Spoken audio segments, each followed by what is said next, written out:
really just the way that it unfolded, we had a deal didn't work out that we were in for 3 years. And when that didn't work out, honestly, man, I was pretty devastated and just really didn't go to the first few meetings about this building because I was pretty taken by what didn't happen in the previous building. And the Lord just kind of opened the doors for us to be here. So we signed maybe September 28th, and we were in here October 1st because we just basically moved everything over. So that's part of how it worked.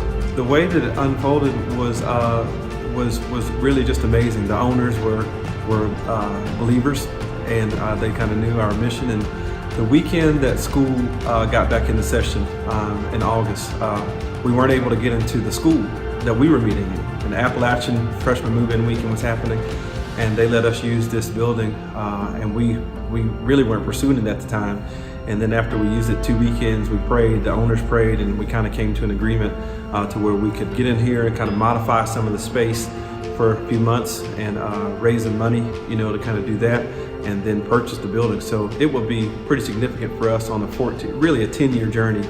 But setting up and breaking down for 10 years, 4 hours a weekend, is pretty significant. So we're excited about that, but also just excited about having a permanent home after borrowing the space, and deals again that didn't go through. So we're pretty excited about that and what that means for us. When we started with the diversity of people that we had, we knew we wouldn't agree on everything. We agreed on the second coming of Jesus. We agreed on baptism. We agreed on salvation. But we also agreed on the scripture in Isaiah that says, in the last days, the house of the Lord will be established and many nations will flow to it. And so we kind of saw that as the foundation of our church, that there was going to be a significant coming together of people, and we felt like we were called to kind of lead that. So that's kind of where the intentional, multicultural kind of piece came from. We didn't ascribe to the fact that, some say God was colorblind. We didn't believe that. We thought that God coordinated the differences and the unique differences of people, through the cross. And that's kind of where we started and have evolved there ever since.